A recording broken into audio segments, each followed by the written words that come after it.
But so many at this hour, they're questioning whether this framework will ultimately be signed. How confident are you that we will see that happen on Friday? I expect it will get signed on Friday, although anything could take it off track.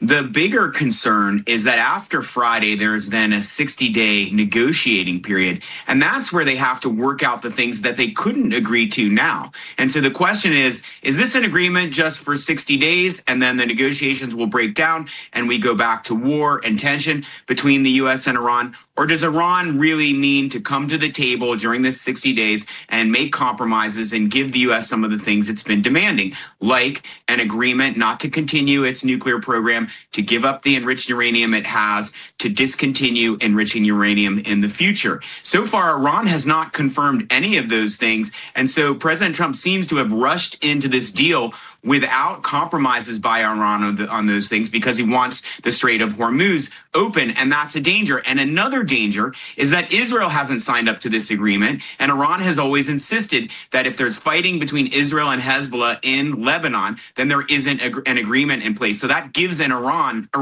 an easy way out.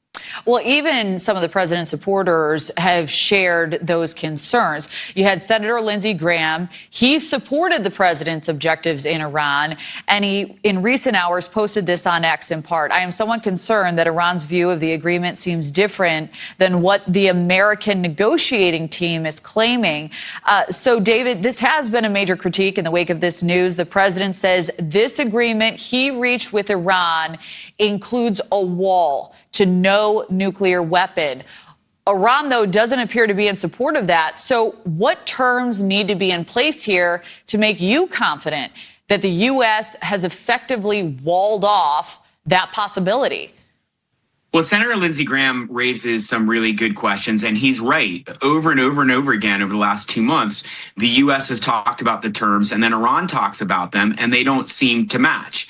Now, it seems like they haven't agreed on any terms with respect to the nuclear program, other than that Iran has agreed to give up its nuclear program, but it's always said it doesn't intend to have a nuclear program, and it's a member of the Nuclear Non-Proliferation Treaty, which means it has a legal obligation not to have nuclear weapons. But we cannot trust Iran just on those things. There have to be inspections, as Vice President J.D. Vance said recently. And then there also has to be a transfer of the enriched uranium out of Iran. And there has to be an agreement that Iran isn't going to continue to try to enrich uranium. None of those things are things that Iran has explicitly said it agrees to. And that's what has to be negotiated over the next 60 days. And Lindsey Graham is right to be concerned and to be watching vigilantly to see if that happens. Well, and public perception here in the U.S.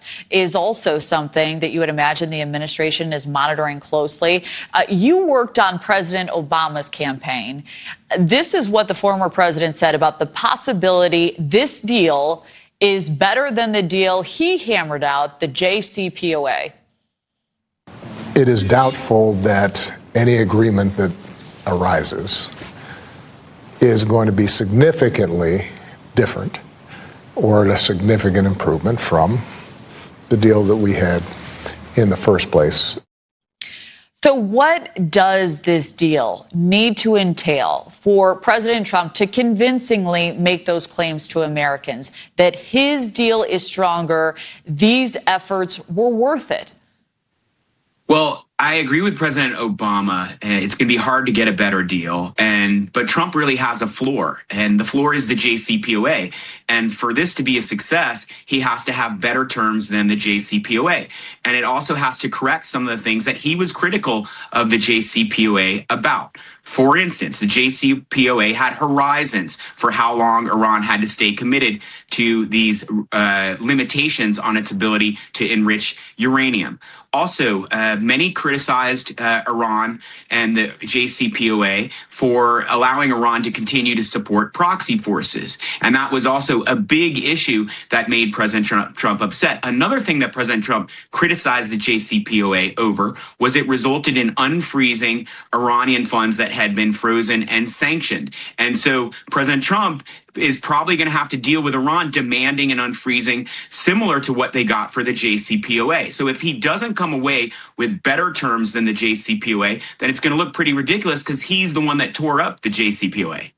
And there are also some major concerns. Iran won't stick to any agreement on paper without a strong military threat, without strong oversight. This is Defense Secretary Pete Hegseth. He was talking about the terms of the deal on Sunday. It's performance-based. No money released to Iran until they perform. There's no trust and verify. There's no trust here, and we're going to verify everything.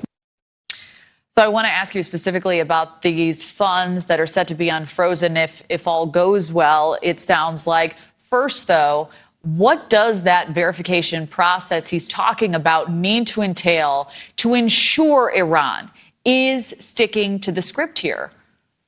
Well, Secretary Hegseth is right to demand progress before unfreezing of funds and easing of sanctions.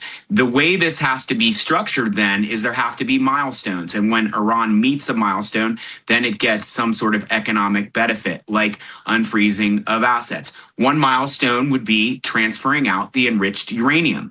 Another milestone would be allowing in inspectors to look at the nuclear facilities. Another milestone might be getting rid of centrifuges, which enable Iran to enrich uranium. But again, so far, Iran doesn't seem to have the similar view of this agreement that Hegseth has. And we might see during this 60-day negotiations that Hegseth isn't getting what he suggested is necessary.